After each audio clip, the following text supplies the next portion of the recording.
Labdien! Programmā 21. gadsimta latvietis šodien skaidrosim, kurš tad mūžu nogalējis savas vecumdienas pavadījis lielākā finansiālā bezrūpībā - iekš Latvijas vai ārpus Latvijas darba mūžu pavadījis tautietis. Šodien raidījumā. Es ļoti aizņemts, tik daudz ko darīt, ka man brīva laika nav. Nāk šis pensiju imports uz Latviju. Pensionārs tā tad nabadzīgs cilvēks. Vienīgi man tikai ir skumjas pēc Latvijas. Es nevaru sūdzēties. Ja cilvēkam ir enerģijas iekāpt lidmašīnā, Un tad, viss brauc mājās. tā nauda atgriezīsies apgrozībā. Es būšu varbūt pārtikus pensionārs. Ja jau reiz demogrāfisko problēmu rezultātā visa Eiropa noveco, varbūt Latvijai vienkārši laicīgi jāiemācās piemēroties šim fenomenam un jākļūst par vecumdienu laimīgo zemi. Un patiesībā sakot, tā jau arī notiek. Daudz tās augtās otrā pasaules kara trimdas latvieši un arī viņu bērni, kuri savu lielāko daļu darba mūža pavadījuši rietumos, tagad atgriežas dzimtenē vai vismaz tēvu zemē, lai ar rietumu pensiju dzīvotu lētākajā Latvijā. Bet ne jau visas vecumdienu laimes vienmēr ir mērāmas tikai naudā. Mana kolēģe Paula Gulbinska satika inženieri, kurš pēc ASV, Austrālijā, Dienvidāfrikā, pat Saudārābijā pavadīta būvinženiera darba mūža savos 80+ gados dzīvo Latvijā kopā ar ģimeni laimīgajās vecumdienās. Amerikā pensiju sistēma ir. Inženieris Andrejs Muzikants Amerikā pavadījis visvairāk darba gadus. Tur valsts piedāvā divu veidu pensijas. Viena ir tā sauktā valsts pensija, jeb Social Security, bet tad ir izņēmumi, kam karjera bija militāros spēkos, tiem ir pilnīgi atsevišķa pensiju sistēma. Tad štatu darbiniekiem ir atkal atsevišķas pensijas, pilsētām. Kā San Francisco pilsētā ir sava pensiju sistēma. Tā pensiju sistēma tur ir ļoti komplicēta. Mūsu firmā no algas varēja uzkrāt, firma piemaksāja tādu pašu summu klāt līdz zināmam maksimumam, un to varēja ieguldīt dažādos fondos. Tā kā manā gadījumā man ir pensija Amerikas tā valsts Social Security, tā pamata standarta pensija, un mana darba tajā firmā 40 gadus, tas ir iekrājumi, ieguldījumi. Tās ir divas neatkarīgas lietas. Kas bija tie iemesli, kāpēc jūs pārcēlāt? Mēs sen jau taisījāmies pārcelties. Mans dēls ar savu sievu un mazbērniem pārcēlās kādu gadu pirms mums, 2005. gadā. Viņš arī ir inženieris un projektu vadītājs un strādā te Latvijā. Vienmēr tā gribējam, vienmēr tā sapņojam, beidzot bija iespēja. Tāpēc, ka mājas? Jā. Kāda ir jūsu kā pensionāra dzīve šobrīd Latvijā? Ļoti labi. Es ļoti aizņemts, tik daudz ko darīt, ka man brīva laika nav. Es nevaru sūdzēties. Jūs nekad neesat apsvēruši domu, ka varētu savus pensijas gadus aizvadīt kādā no valstīm, kur jūs esat bijis, vai Austrālija, Amerika? Nē. Austrālijā jau mēs nodzīvojam no 49. līdz 68. gadam.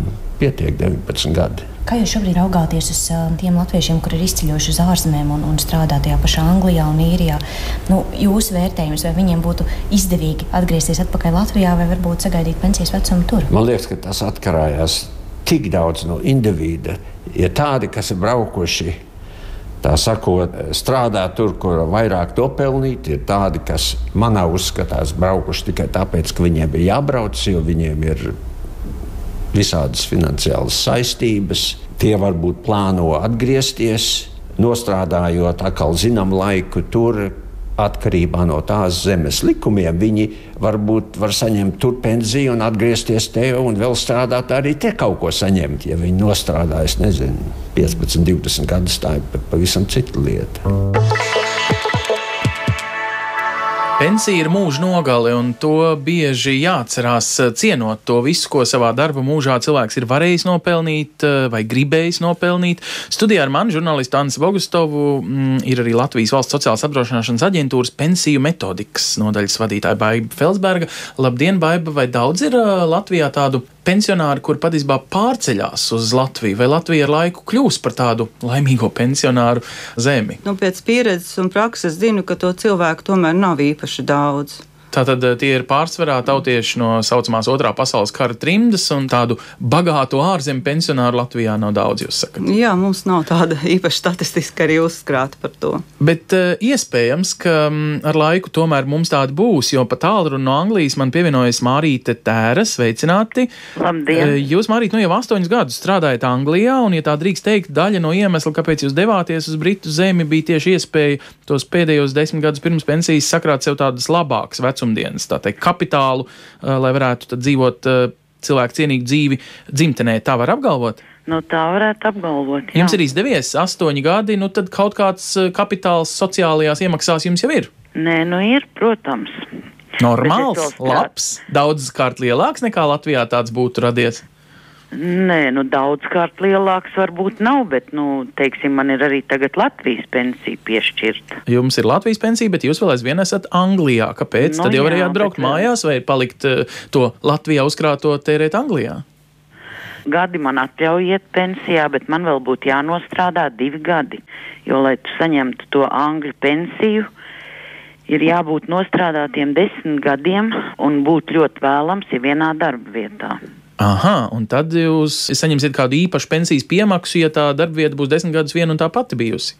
Nu jā, jo tagad es arī maksāju tādā privātu pensiju fondā. Man no katras nedēļas no algas atvelk 5%, un vēl man darba vieta apmaksā apmēram mēnesī, nu kādus 50 vai 60 mārciņus. Tas bija jūsu brīva izvēle to mazo uzkrājumu, kādus 5% no algas, ja? Nu jā, tā ir man brīvā izvēle, un to es noslēdzu uz 5 gadiem. Nu jā, tas ir privātais pensiju fonds Anglijā vai Latvijā, tāds tas ir pieejams daudziem Eiropā, ja vien viņi izvēlas to darīt. Jūsu darba devēja iemaksas būs pietiekams, lai jūs būtu pārticis pensionārs, nu tāds, kuram pietiek savām vecumdienām? Tā ir it kā man privātā pensija, bet, teiksim, ja es tagad beigšu darbu pēc 2 gadiem un aiziešu pensijā, tad es domāju, ka man būs kādi 130 mārciņas nedēļā. Aha, nu tas izklausās tik, cik pensionārs Latvijā, nu bišķi mazākā pensionārs Latvijā dabon mēnesī. Tad kombinējot šīs abu valstu pensijas, jūs būsiet, varētu teikt, pārticis pensionārs Latvijā? Nu, es domāju, ka es būšu varbūt pārtikus pensionārs. Kāpēc jūs tā smējat? Jūs nemaz nevēlaties iet pensijā, izklausās? Gribat turpināt darba mūžu? Nē, nu tik ilgi nestrādāšu. Es domāju, ka, kad man apritēs tie 10 gadi, tad es došos tiešām pensiju. Tad varētu teikt, jūs pat skaitat tās dienas, cik vēl jānostrādā, un tad, viss brauc mājās? Nu, par to es vēl padomāšu. Mazmeitas būtu ļoti priecīgas, ja es būtu Latvijā. Tad jūsu tomēr Latvijā jau pie pensijas esat tikusi, un Anglijā vēl turpinat. Tās ir savukārt gadu atšķirības, kad drīkst pensionēties vienā vai otrā valstī, vai ne? Nu jā, bet tad tur jāprasa. Kolēģei Baibai, kas ir Rīgas studijā. Nu jā, iesaistam tad sarunā Baiba. Tiešām šis triks ar Mārīti, ka Mārīti jau Latvijā ir pensijā, bet Anglijā vēl turpina uzkrāt sev pensiju. Kā to var izskaidrot? Valstīs ir atšķirīgi pensionēšanās vecumi. Katrai valstī ir sava pensionēšanās sistēma, arī nosacījumi. Valsts izvēlās dažādas, nu, teiksim, nepieciešama apdrošināšanas stāžu, varbūt vēl kādu nosacījumu. Tā ir katras valsts brīva izvēle pensiju sistēmu veidojot. Kaut gan, protams, ir tādi varbūt kopēji pamatprincipi, kā jau šeit arī Mārīte runāja, kad ir, teiksim, valsts pensijas, ir privātie pensiju fondi. Tas ir gan Latvijā, gan Anglijā, gan arī citās valstīs. Jo faktiski arī Latvijā turpinot strādāt, jūs varat piedalīties kādā britu pensiju privātu fonda schēmā, kur uzkrāt sev līdzekļus, vai ne? Tas jums nekādā veidā nav saistīts ar vietu, kur jūs dzīvojat. Jā, bet ja runājam par to atšķirīgo vecumu, kas ir Eiropas Savienības dalību valstīs, tā ir, nu, tāda normāla prakse, jo to arī paredz šī Eiropas Savienības regula, kas ir speciāli šajā jomā un kur nenosaka kaut kādus tādus konkrētus nosacījumus, bet tā regula saucās par sistēmu koordinēšanu. Tātad. Un arī tas nozīmē, ka tas pats galvenais princips šajā regulā ir tas, ka, ja cilvēks strādā vairākās Eiropas Savienības valstīs, tad katra valsts piešķir šo pensiju saskaņā ar savu likumdošanu, ar savu sistēmu, un tā tad arī savā vecumā, kas ir noteikts konkrēti tajā valstī, kur ir strādājis. Un tad iznāk, ka vienā, teiksim, Latvijā šobrīd ir šis pensijas vecums 62 gadi, bet, teiksim, Anglijā ir vecums 65 gadi, piemēram, ja? Bet viena tā priekšrocība, kas ir šajā regulā, kas nosaka tiesību noteikšanai uz pensiju, var izmantot summēšanā otras valsts apdrošināšanas periodus, jo ļoti daudzās valstīs ir noteikts kaut kāds minimālais periods, kad vispār rodas tiesības uz pensiju. Kā piemēram šobrīd Latvijā 10 gadi jābūt apdrošināšanas stāžā. Bet, ja cilvēks, teiksim, Latvijā ir nostrādājis tikai 5 gadus, bet, teiksim, citā valstī kaut kādus 10 gadus, tad mēs paņemam klāt tos 10 gadus no citas valsts, sasummējam un tās tiesības rodās, bet pašu pensiju aprēķina un izmaksā tikai par tiem reālajiem 5 gadiem, kas ir bijuši Latvijā. Un tā tieši arī dara citas valstis, jo tas ir tas princips, kas iekļauts tajā regulā. Citas Eiropas Savienības valstis. Tas nozīmē, ja cilvēks dodas strādāt ārpus Eiropas Savienības, piemēram, daudziem galamērķis ir Norvēģija. Vai tā attiecas uz šo sistēmu? Jā, šī Eiropas Savienības regula arī attiecas uz Eiropas ekonomiskās zonas valstīm, tā skaitā Norvēģiju, Šveici, īpaši, jā, uz visām šīm valstīm attiecas arī šī regula. Bet, ja tas galamērķis ir vēl tālāks, Austrālija, Āzija, Amerika?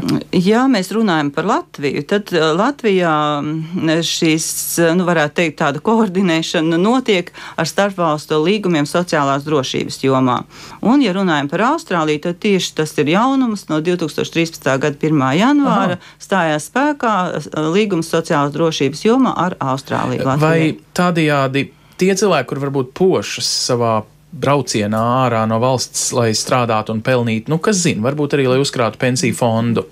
Vai mēs varētu teikt, ka ir gudri atnākt uz valsts sociālās apdrošināšanas aģentūru un noprasīt visas šīs atšķirības un īpatnības, jo dažkārt darba piedāvājumi mēdz būt uzreiz, teiksim, 3 dažādās valstīs, un domājot par šīm sociālām iemaksām, kuras veidojās, pieņemt lēmumu, uz kuru valsti braukt, kura ir man nosacīt izdevīgāka sistēma, ja iemesls ir varbūt tiešām pirms pensijas vecumā nonāca cilvēks, kas vēlas sakrāt pensijai pēdējos darba gados. Jā, protams, valsts sociālās apdrošināšanas aģentūrā var nākt uz konsultāciju cilvēku un jautāt, ja jautājums mums ir arī īpaši starptautisko pakalpojumu nodaļa, kas nodarbojas ar šiem visiem gadījumiem, kas saistīts ar ārvalstīm. Bet ir tāda pensionāram, pelnīšanai, pensijas uzkrāšanai izdevīgākā valsts? Nevarētu tā mēs tādu salīdzinājumu teikt, jo katrā valstī ir savi principi, un pat arī mūsu pienākums nav tik ļoti viņus izpētīt, kā tikai tādu vispārēju informāciju par to sistēmu iegūt, ne jau tādu ļoti, ļoti detalizētu. Labi, es jums paprasīšu otrādi, varbūt lūdzu nekad nebrauciet uz to un to valsti, jo tur nav jēga, vienkārši neko nenopelnīsiet. Man tāda informācija nav. Labi. Mārīta, vai jūs esat laimīgi, ka nokļuvāt Anglijā? Varbūt, ka, piedodiet, turpat pāri blakus mazajā zaļajā īrijā būtu izdevīgāk uzkrājumi veidojušies. Esat to pētījusi, vai Anglija bija daļa no lēmuma? Es vienkārši braucu strādāt, lai nopelnītu, un, teiksim, Anglijā, mans gads var iet pensijā no 60 gadiem. Jūsu vecums, kad jums ir dzimšanas gads, ja? Jā. Un tad jūs šo iespēju neizmantojāt? Maksā, jo Anglija arī ir tāda, nevis tā nopelnītā pensija, bet ir state pension. Tā ir ļoti maza, jādomā, sociāla tāda maza, jā, tikai tā ir iztikšanai. 36 paundi nedēļā, bet tad tu vari strādāt. Tas tā kā iespēja jau sākt pirms pensijas iestāšanās vecuma kaut ko saņemt kā sociāli tādu atbalstu. Jā. Vai jūs tad neizvēlējāties šo iespēju un krājat sev tā kā lielāku pensiju? Nē, es izvēlējos. Jūs jau tagad varat viņu faktiski kombinēt ar savu darbu? Viņi man atrakstīja un prasīja, vai es gribu tā pa nedēļām, lai viņi maksā. Nē, es teicu, tā labāk, lai man sūta pa 3 mēnešiem vienreiz. Marīta, izklausās, ka jūs diezgan labi esat izpētījusi savas iespējas, un Anglijas valsts arī ļoti nāk jums pretī ar katru informāciju, kas jums tā kā pienākās bez mums vai pienes tā kā bišķiņu uz paplātes, vai tā varētu galvot? Nē, uz paplātes man liekas, ka te neko nepienes. Bet vai var teikt, ka jūs kā pensionārs esat pilnībā informēts par visām savām tiesībām un bija jēga tomēr jau no savas pirmās darba dienas strādāt legāli ar visām sociālajām iemaksām? Nē, es domāju, ka tiešām vislabāk jau strādāt legāli un ar kontraktu. Baiba, vai daudz ir tādu latviešu, kuri nāk pēc tam uz aģentūru un saka, jā, nu es tur strādāju puslegāli, kādas tomēr ir manas iespējas. Es domāju, ka viens otrs tiešām savu darbu mūžu, varbūt vēl pirms iestāšanās Eiropas Savienībā, savulaik Britu salās, ir sācis kā puslegāls vai nelegāls darbinieks, un tagad koši pirkstos daudz gadu nostrādāt bez sociālām iemaksām, pensijas nav. Pārsvarā mums tomēr nāk cilvēki, kuri ir legāli strādājuši Anglijā, Īrijā un interesējās par to, kas viņiem tur pienāktos, ja viņi ir atbraukuši šeit atpakaļ uz Latviju. Tāpat arī raksta mums iesniegumus, vēstules. Īstenībā jau arī tā informācija ir pieejama šobrīd VSA mājaslapā. Jūs, Baiba, to saucat tādā jocīgā vārdā - pensiju eksports. Kas tad tas īsti ir? Tas būtu gadījums ar Mārīti, ja viņi izlēmtu pārcelties uz dzīvi Latvijā un vestu sev līdzi šo Anglijā uzkrāto pensijas kapitālu, iepludinot viņu Latvijas sociālajā budžetā, ja? Nē, tā nav. Par pensiju eksportu sauc to, kā piemēram šobrīd mēs maksājam pensiju Mārītei dzīvojot Anglijā. Tas no mūsu puses ir pensiju eksports. Bet, ja cilvēks, teiksim, dzīvo Latvijā, tad arī nāk šis pensiju imports uz Latviju no, teiksim, Anglijas. Kas, jūsuprāt, būtu, kā lai saka, izdevīgāk Latvijas valstī? Tas, ka Mārīte savu darba mūžu ir strādājusi tagad Anglijā, uzkrājusi kaut kādu kapitālu un tad atveda to kapitālu uz Latviju atpakaļ, tas būtu tā kā iemaksas sanāk sociālajā budžetā. Vai arī tas, ka viņi būtu strādājusi šeit un tad noscīti, tādu mazu pensiju tērētu arī mazu tēriņu no sociālā budžeta Latvijā, no plus un mīnus sistēmas. Laikam runājot par valsts ekonomiku kopumā, par vismaz jūsu pārvaldīto sociālo pensiju budžetu. Šajā jomā man grūti teikt, tātad mēs vienkārši šos pensijas vai nu eksportējam, vai arī saņemam no tās valsts, kur cilvēks viņu ir nopelnījis. Protams, cilvēks viņu var iztērēt šeit, un tie ir viņa papildu ienākumi, un viņš viņus izlieto Latvijā, un tas, protams, ir pozitīvi, jā, bet tā tomēr ir vairāk ekonomiska lieta. Jā, Mārīt, kā jūs par to jūtaties? Vai jūs jūtaties lepni, ka savas vecumdienas esat tagad varējusi nodrošināt pati, un jums nav jālūdz nekādas sociālās atbalsta lietas, kādas, es saprotu, bija daļa no jūsu ikdienas pirms jūs aizbraucāt uz Angliju? Jā, tagad es it kā varētu būt apmierināta. Jūs jūtaties sociāli stabilāka nekā būtu jutusies, ja būtu palikusi un strādājusi šeit, Latvijā? Nē, protams. Protams, vienīgi man tikai ir skumjas pēc Latvijas. Marīte, kā jūs domājat, vai Latvijas valsts no tā ir ieguvusi, ka viens viņas pilsonis, Mārīte, ir varējis par sevi pilnībā parūpēties un nesēdēs uz sociālā budžeta, tā teikt, jeb savukārt zaudējums ir tas, ka jūs iekšzemes koproduktu pelnījāt Anglijai pēdējos 8 gadus? Droši vien, ka zaudējums, ka es pelnīju Anglijai un maksāju nodokļus Anglijai. Vai fakts, ka daļa nākotnes pensionāru sapelna naudu ārpus Latvijas, bet jādomā vēlāk tomēr to atved atpakaļ uz sociālo budžetu kā papildinājumu, ir jāuztver labi vai slikti? Darba spējas vecumā ieguvumi ir citas valsts ekonomikai, bet vēlāk tie darba augļu uzkrājumi tomēr iekrīt kā papildinājums Latvijai. Tātad privātā līmenī ir stabilitāte vecumdienās, bet valstiski varbūt tas tomēr nav viennozīmīgi slavējami. Tā vismaz man iepriekš ierakstītā sarunā uzsvēra auditoru kompānijas KPMG vadītājs Baltijā un Baltkrievijā, ekonomikas zinātņu doktors, tieši sociālās politikas eksperts Edgars Voļskis. Paklausīsimies viņa viedokli. Viņš, starp citu, arī pats daļu sava darba mūža ir strādājis un varbūt pat strādās vēl kādā starptautiskā kompānijā, tā tad ārpus Latvijas. Edgar, jūs esat vairākas reizes kritizējis Latvijas pensiju sistēmu, bet vienlaikus arī slavējis, ka viņa nav pati nestabilākā un sliktākā pasaulē. Kā tas ir? Vai cilvēks, kas tagad pēdējos gadus nostrādā, piemēram, Īrijā vai Anglijā, un atbraucis mājās, paņem līdzi, tā teikt, arī sevis piepelnīto pensiju, viņš ir izglābis Latvijas pensiju sistēmu, vai viņš viņai nodara ļaunumu, jo sanāk, ka faktiski tas viņa lielā pensija, ko viņš turpmāk saņems, kaut kādā mērā cērt lielāku robu nekā varbūt valsts bija cerējusi. Iznāk tā, ka viņš ir palīdzējis sev personu, jo pensiju sistēma Latvijā ar ko viņa ir, teiksim, slavējama un pabalstām ar to, ka viņa balstās uz personīgiem pensiju kontiem. Un viņš netik daudz vai palīdzējis vai kā ļaunumu nodarījis Latvijas pensiju sistēmai, bet viņš noteikti ir palīdzējis sev. Jo, kā jūs sakat, tiešām viņam ir bijusi iespēja to pensiju kapitālu, ko viņš nopelnījis citā Eiropas kopienas valstī strādājot, tad saskaņā Eiropas kopienas direktīvu tas pensijas kapitāls. Ja viņš nākotnē šis cilvēks pretendēs tieši uz Latvijas pensiju, tad tas kapitāls tiek pārnests uz Latviju, un kad viņš sasniegs Latvijā noteikto pensijas vecumu, tad viņš būs tiesīgs, tad pievienot šo summu savam pensiju kapitālam Latvijā. Tad vēl gudrāk rīkotos tie, kuriem tagad ir tiesības pārcelt šo pensijas mazumiņu no Latvijas uz Īriju un varbūt vecumdienas pavadīt tiešām atpakaļ Latvijā, bet faktiski skaitīties par īrijas pensionāru, jo tad viņa darba mūžs ir bijis divās valstīs, viņš beigās var izvēlēties, kur tad īsti viņš paliek par pensionāru. Viņš var izvēlēties, bet te jāņem tāds svarīgs fakts, ka katrā valstī nacionāla likumdošana nosaka to minimālo darba stāža gadu, lai varētu pretendēt uz saucamo minimālo pensiju. Ja, piemēram, Latvijā bija 10 gadi, tad tagad būs 15 gadi, un vēl joprojām tiek diskutēts par 20 gadiem. Ja.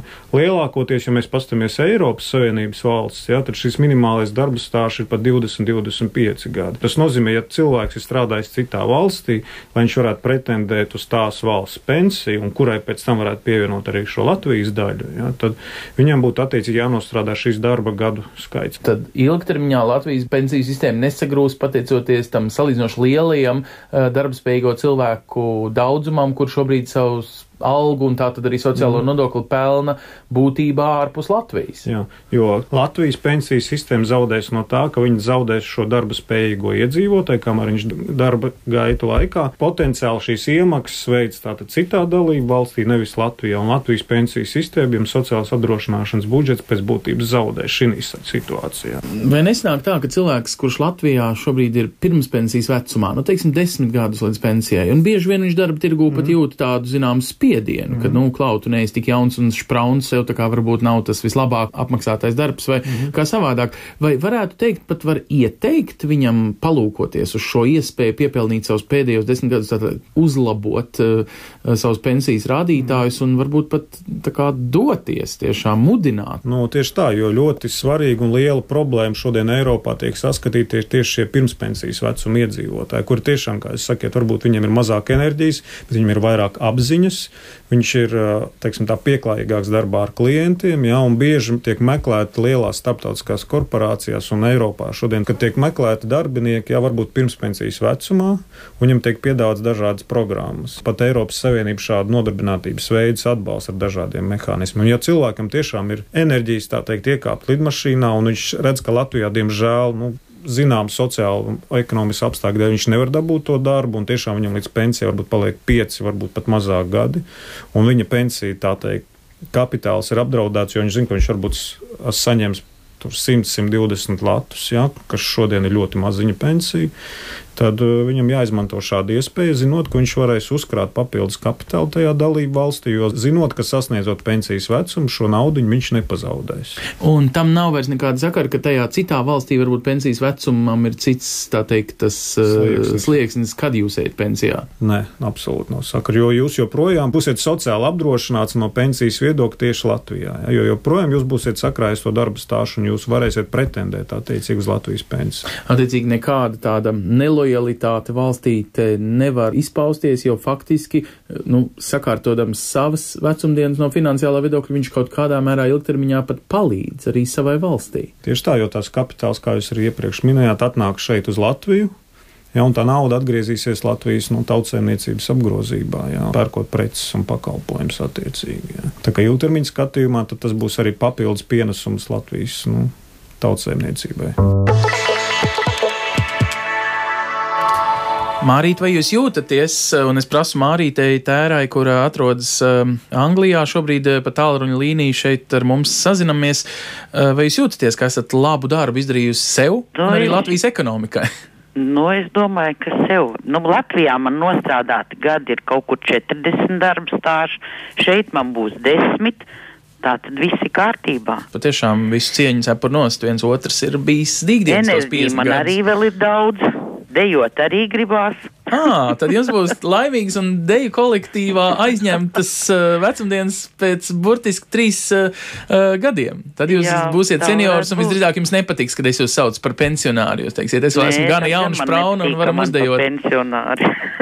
Vai jūs esat kādreiz tā rēķinājusi, cik reižu lielāka pensija, un es negribu zināt summas, mēs nelienam jūs maciņā, bet cik reižu lielāku pensiju viena gada laikā jūs sev nopelnījāt, nekā jūs būtu nopelnījusi sev Latvijā? Lai pasaka, kāds 2. 2 līdz 3, Baiba, tā varētu būt, ka pensionārs 1 gada laikā savā pensijā strādnieks iepelna 2 reizes vairāk strādādams Rietuma Eiropā nekā Austruma Eiropā. Protams, ka šī summa var būt pilnīgi citādāka nekā Latvijā, tā iemesla dēļ, ka mēs jau paši zinām, ka citā valstī ir pilnīgi cits algu līmenis nekā Latvijā, jo tomēr šīs iemaksas gan Latvijā, gan ir citās valstīs galvenokārt ir balstītas uz to, kāda ir cilvēka alga. Ja? Tas jau ir tas princips, ka tās iemaksas veids no tās algas kaut kāda procentuālā likmē. Ja? Bet arī šī procentuālā likme, cik no tām sociālām iemaksām aiziet pensijās, cik jūsu veselības apdrošināšanā vai citām lietām arī ļoti mainīgas. Tātad nevienmēr katrā valstī pilnīgi atšķirīgas ir šīs likmes. Katra valsts nosaka, kam konkrēti cilvēks maksā. Vai viņš maksā, teiksim, pensijai tikai, jā, vai varbūt tur ir klāta invaliditāte, varbūt tur ir arī veselība citās valstīs klāt šīm sociālās apdrošināšanas iemaksām, kas nav Latvijā šobrīd. Skandināvijā jā, tā ir, jā. Protams, arī ir Eiropas Savienības mājaslapa Eiropa, kur arī ir iekšā par katru valstu pensiju sistēmiem informāciju, pat latviski vietām viņi var atrast, jā. Un arī mūsu aģentūras mājaslapā ir norādīts mājaslapu adreses, kurās var ieiet un apskatīties informāciju par citu valstu vispār sociālo jomu, ne tikai par pensijām, bet arī par pabalstiem. Jā, tā kā tā informācija, es domāju, šobrīd ir pieejama, ja tik cilvēks vēlās to meklēt. Baiba, kad Mārīte, ja izlems un brauks mājās, vai kāds cits latvietis sapelnīs šo savu bišķiņu lielāko pensiju, brauks mājās, kas tehniski viņam ir jādara? Tā pilnīgi praktiski. Jāpiesakās Anglijas sociālā pārvaldē vai Latvijas sociālā pārvaldē. Es tagad pārceļos, vediet arī manu pensiju uz turieni. Teiksim, ja atbrauc uz šejieni, ja ir vēlēšanās pārvest šo naudu, teiksim, no konta Anglijā uz kontu Latvijā, tad iesniedz iesniegumu mūsu aģentūrā, un mēs šādu iesniegumu nosūtīsim uz Angliju, un viņi pārsūtīs šo naudu uz Latvijas kontu. Kāpēc ja ir tāda vēlēšanās, jūs apgalvojums var arī atstāt kontu Anglijā un saņemt pārskaitījumu uz Latvijas banku? Jā, var. Tātad šī Eiropas Savienība ir, kurā tu vari izvēlēties, kā viņam labāk šo naudu saņemt, bet principā visa nauda tiek saņemta uz cilvēku norādītiem bankas kontiem. Bet valstiski domājot, būtu gandrīz vērtīgi, ka Mārīte tos savus uzkrājumus atved uz Latvijas sociālo budžetu, jo viņi tā kā stabilizēs kopējo budžetu. Nē, viņa šī nauda neienāk budžetā. Viņa ienāk personīgi viņas kontā, bankas kontā, jo nauda netiek atskaitīta uz tā kā Latvijas budžetu. Viņa nāk tiešā veidā viņas personīgajā bankas kontā. Mēs aģentūra attiecībā uz Eiropu nekādā ziņā neesam starpnieki. Mēs esam tikai starpnieki, tādā ziņā, lai cilvēkam palīdzētu saņemt to pakalpojumu no citas valsts. Es esmu diezgan drošs, ka Latvijā agrāk vai vēlāk būs eiro, bet Anglijā eiro vēl nebūs. Tad Mārītes daļa pensijas no Anglijas sūtītā vienmēr būs britu mārciņās viņas Latvijas kontā, un tad ar laiku eiro, vai pagaidām vēl latos šeit Latvijā? Kā tā pensija veidosies no 2 dažādām valūtām? Jā, protams, jā. Mārīt, jūs dzirdat, jums diezgan daudz naudas aizies mainot bankā to angļu mārciņu. Jūs kaut ko tomēr mēs atradām, kur nāksies laikam zaudēt, tā būs tā valūtas maiņas starpība. Mārīt, tas, ka jūsu vietā faktiski viss šī salāgošana notiks, jums atliks tikai uzrādīt savu bankas kontu un pateikt, kur tad īsti jūs dzīvojat un no kurienes īsti jūs saņemat, vai tā izklausās laikam diezgan vilinoša dzīve, kāds par jums parūpēsies? Es tagad saprotu no Baibas, kad es saņemšu gan to Latvijas pensiju un saņemšu arī Anglijas pensiju pēc tiem 10 nostrādātiem gadiem. Jo jūs patiešām savu darbu mūžu esat pavadījusi tad 2 valstīs, 2 dažādās sanāk sistēmās un arī valūtās. Sanāk jūs, 2 maksātāji un plus vēl tas jūsu personīgi izveidotais mazais uzkrājums, kā jūs teicāt, 5% no algas jūs maksājat vēl privātā pensiju fondā, jums būs 3 pensiju avoti. Jā. Labi jau būtu. Būs. Mēs ar Baibu te kopīgi smaidam. Baiba, vai mēs tad varam teikt, ka nākotnē būs daudz tādu cilvēku, kuriem būs ļoti atšķirīgs arī pensiju līmenis, kaut vai Mārītes dzimšanas gadu ņemot, Mārīte no ārzemēm un kāds cits šeit Latvijā tai pašā gadā dzimis un tai pašā gadā pensionējies. Mums jārēķinās, ka pensionāri nākotnē būs aizvien nevienmērīgāka masa un tā vienkārši pateikt pensionārs tā tad, atvainojos, nabadzīgs cilvēks vairs nedrīkstēs. Jā, es domāju, ka nākotnē šo cilvēku skaits palielināsies, kas saņem pensiju, dzīvojot, Latvijā no citām valstīm, vai arī saņemt Latvijas pensiju dzīvojot citā Eiropas Savienības valstī. Varētu teikt, ka šobrīd vēl tie cilvēki, kas ir aizbraukuši masveidā strādāt uz šīm Eiropas valstīm, vēl viņi neiet pensijā. Protams, atsevišķi iet, kā šajā gadījumā Mārīti, ja? Bet tomēr vairāk ir aizbraukuši varbūt jaunāki cilvēki, kuriem tas viss vēl priekšā ir. Tas vairāk ir uz nākotni. Kaut gan gadījumi mums ir, kad saņem šīs pensijas, un mēs visu laiku strādājam ar visu Eiropas Savienības valstu kompetentām institūcijām, lai nodrošinātu šiem cilvēkiem šos maksājumus un iesniegumu pieprasīšanu un visu citu informāciju, lai cilvēkiem būtu pieejama. Paldies! Es saku abām dāmām, Baibai Felsbergai no apdrošināšanas aģentūras šeit Rīgā, pensiju metodikas daļas vadītājai, un arī Mārīti jums, Mārītei Tērai no Anglijas, kura jau var apsveikt ir Latvijas izteiksmē pensionāri un Anglijas izteiksmē bez 2,5 gadiem pensionāri, un laimīgs jums tās vecumdienas, kad mēs jūs par pensionāru nesauksim Mārīti, mēs jūs sauksim par senioru, kur atgriezusies pēc 10 gadiem Latvijā. Sarunāts? Sarunāts. Labi, mēs ierakstījām un pārraidīsim mētrā, Mārīt. Tas būs tad arī jāizpilda. Labi. Uz redzēšanos. Liels jums paldies par piedalīšanos.